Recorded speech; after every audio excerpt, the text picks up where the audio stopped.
The Redcat Gen8 V2 was one of the new cars that I didn't know anything about when I started this channel. And it's one of the ones that I reviewed in my first year running this channel. And as much as I did like the car, it did have some shortcomings. The tyres weren't great. In my previous tyre test series, we looked at the super swampers that came with this thing. They weren't good on wet rock, they weren't good on the trail, they were okay on dry rock. Overall, I'm not a fan of these tyres.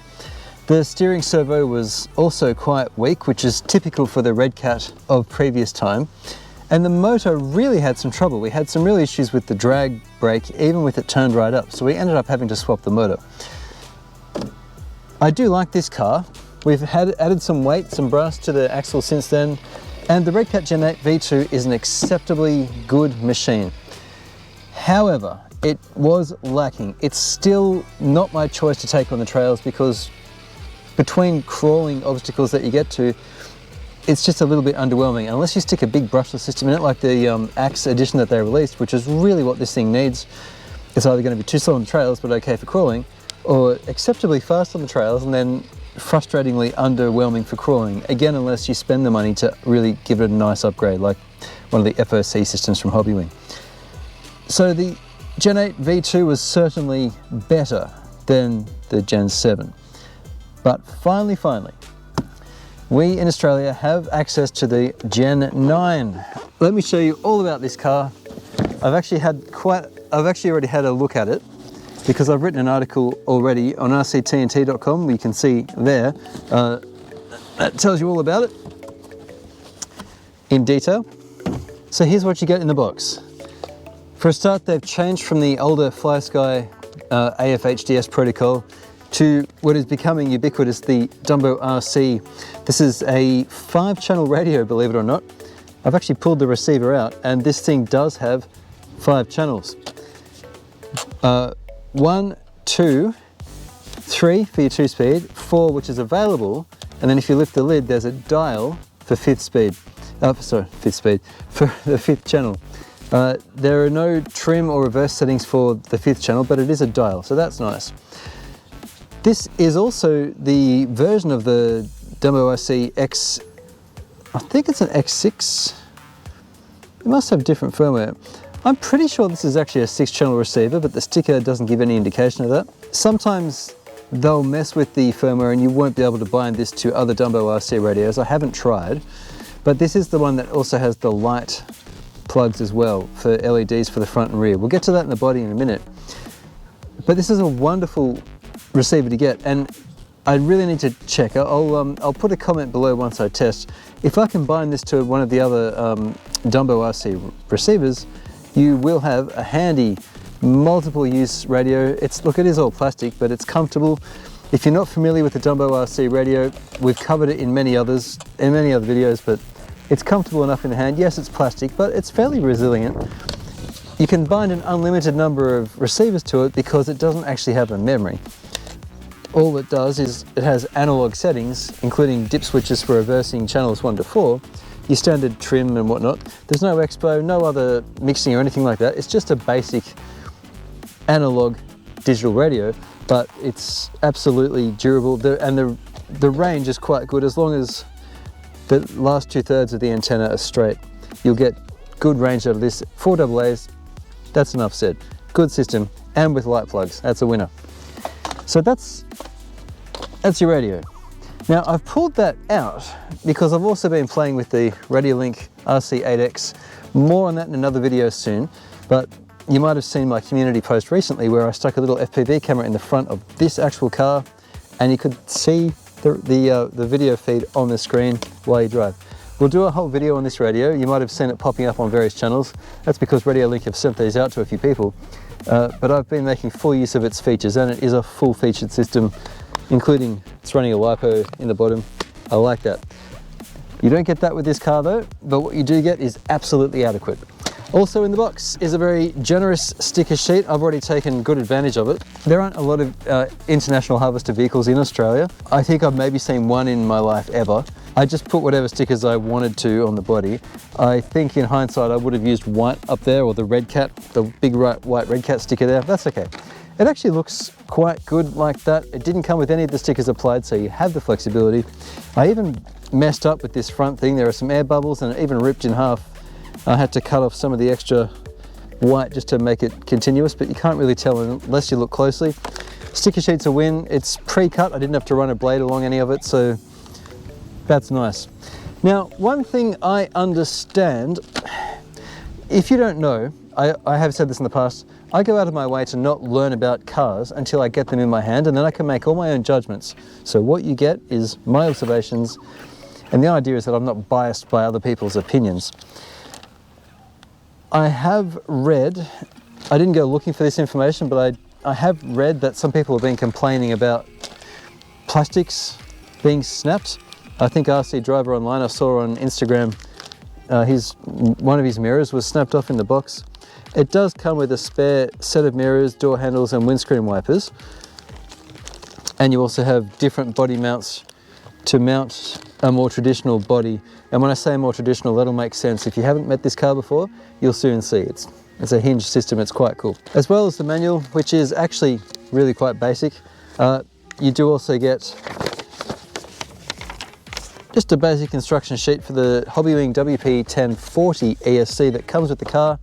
Absolutely adequate. It's Hexfly branded, but it's a WP1040, which means you get the 50% drag brake, or the 100% or the 0, and you get a LiPo or nickel metal hydride profile with a jumper for each of those things.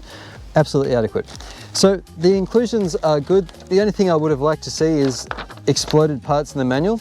Instead, they've just got black and white photos of parts of the car. So this is more a how to use the features rather than a how to build, fix and order parts. So this is not a builder's car. Obviously being RTR, it's already done. But there's a trend I quite like. Element does this. Traxxas, not so much, but certainly Element and Cross RC and RGT, they're the ones I've done most recently I can think of. They'll give you a manual that has exploded parts, a full index. You can build the whole car with parts, order whatever parts you need, and even a list of upgrades in the back. So that's my idea of a great manual. This is still a good manual. It still tells you how to use everything. And if you're new to this kind of car, I think that'll be appreciated, so that's a plus. This is the car. And as you can see, there's a full interior in there, which is absolutely wonderful. It's quite sturdy, you can pick it up. There's not a lot of distortion when you pick it up by the cage, even though probably you shouldn't. I've applied stickers, including the speakers and whatnot. Now, it does say in this body that you can put lights in behind the dash. I'll get to that in a sec. Here's the front. There are 2 LED buckets in there, and the Gen8 V2 also has the same setup, 2 light buckets in the front. Scout 2, Scout 800A. The rear had room for red, which I stuck in. This guy has room for red, but also reverse lights. Now, I said the receiver has light control. I did plug some lights in and it doesn't have reverse. So when you go in reverse, the reverse lights don't light up. So it's not the full control, and some of the Dumbo RC receivers do actually do that. This one doesn't for whatever reason. Also evident from the outside are updated Interco M16 tires. Now on the Marksman, I found the M16s were quite good, and I'm pretty sure these are the same ones as what's on the Marksman. They're just 1.9. Now this, I think, will be an improvement to that. This would be okay in mud. They're nice big lugs, but otherwise they kind of sucked on the rocks. In my experience with all the tire tests I've done, the closer together the lugs are, the more contact surface there is with the rock. As long as it can deform, which it can, you generally will have a pretty good tire. I suspect, even though these are somewhat thin, they're fairly standard size, they suit the car, don't they? I think these are going to actually perform pretty well. I will include these on the big tire test I've got coming, but for beadlock rims with hubs that are detachable like so, which is not dissimilar. In fact, no, they're not the same as what's on the Gen8 V2, but they're similar. Yeah, they're quite attractive. Whole shot wheels, chromed, plastic faux bolts, and then the actual bead locking happens on the inside with 6 M2 little bolts. 6? Yeah, 6. Underneath, it's a similar story to what we found with the Gen8 V2. All stainless steel links, solid plastic drive shafts, which appear to be a different design. These were 2-piece drive shafts on the V2. They've gone to a 3-piece, which is more like the axial style. And they've really done it so that these are as close as possible. There's as much meat as possible on both of these ends. So I think these should stand up to punishment. The diff covers are the same, they appear to be the same. So they've reused some of the detail, but the portals are certainly different. Have a look at this. Ignoring the brass that I've stuck in the front of that guy, of the V2, Gen8 V2, the portal outers look the same, but the inners are different. The Gen8 V2 had CVDs, but the Gen 9 has universals. And that is very welcome. Unis will give you a better potential total steering angle. These are limited mechanically, but I reckon we might be able to get an even better steering angle out of this with a little bit of effort. I'll have to look into that at a later date. Today I'm just going to review the thing and test it on our rocks, but I just wanted to let you know that, hey, these look pretty interesting. The shocks are the same. Yes, they are the same. And although the Gen8 V2 had full inner fenders, the Gen 9 has full inner fenders with mounts for rock lights if you want to add them, and they look like they're just the standard 5mm LEDs, so that's great. Now, one big weakness I mentioned in the intro of the Gen8 V2 was their steering servo, which I had to upgrade to make better. This thing comes with the Hexfly HX-TS servo, and I understand that even though this thing's running at 6 volts, if you stick an ISDT70 ESC, and I'll put a link in the description to that ESC, it's very good, or the Hobbywing 1080, you can run 8.4 volts, or if you just run this off 2S LiPo, you can separate the positive wire from this servo and run that directly off the battery, which will give you the full 42 kilos of torque. So that's a huge plus. Well done, Redcat. I hope they update the Marksman and stick this in that as well, because it was woefully underpowered. The Hexfly servos that these used to come with, they were just not good.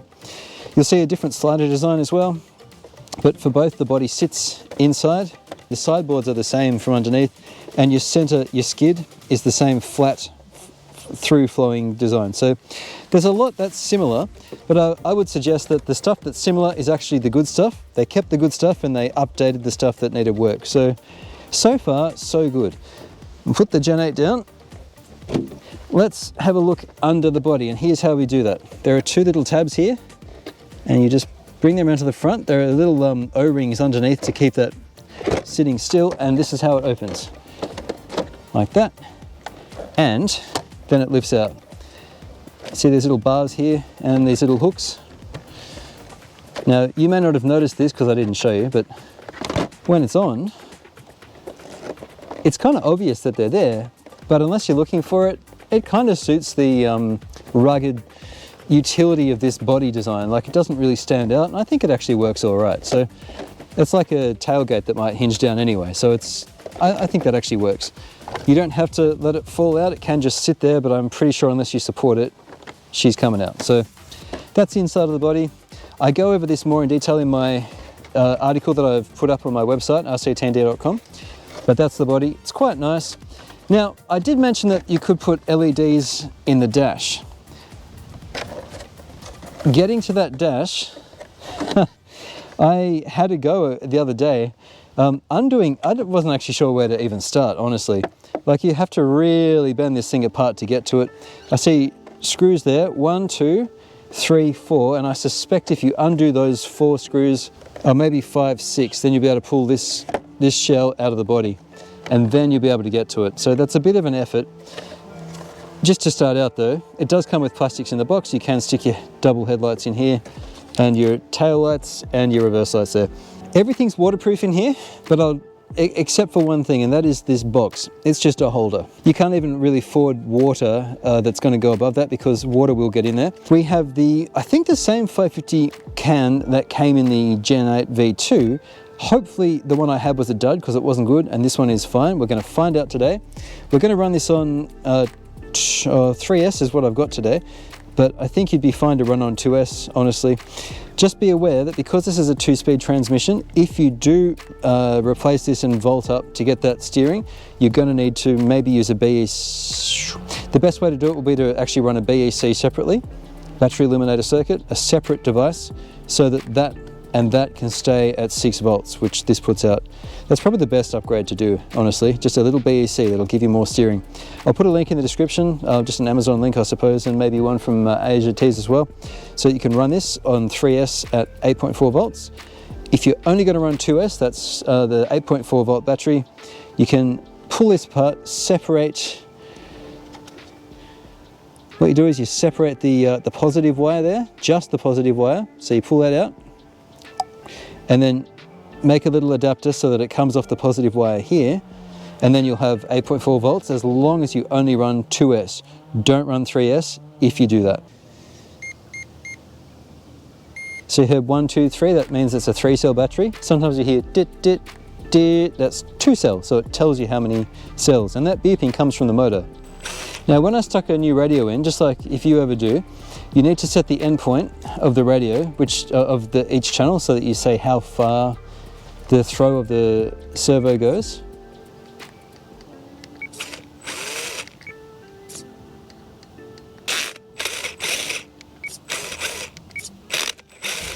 So the car's on. The shocks are the nice same oil-filled units that you get with the Gen8 V2. There's a little bit of preload at the back, which is probably appropriate, and a little bit at the front. How does it sit? Yeah, it's pretty nice. It drops down lower because all the weight's at the front, and there's a small battery here. So if you want to pick that up, you just dial these down a little bit. I think we're going to largely leave it. I see some little rubber pads there too, so let's get the body on. We'll see.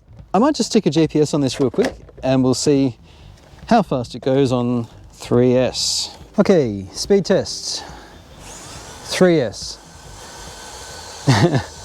It doesn't need to run up. It hits full speed pretty much instantly, and the speed test, the maximum speed we had on that was 9 kilometers an hour. Record again. That's second gear. Oh, what a nice turning angle, hey, look at that. Right. Oh, there's quite a lot of torque steer on that. Look at the sharp angle, eh? The torque, do you see the torque twist on that? It's quite significant. And 19k an hour. That's a good spread. That's a that's like a 1 to 2. That's what you want. So we'll get rid of that. Now, watch how much the rear of the car tilts to the left. It's gonna tilt that way.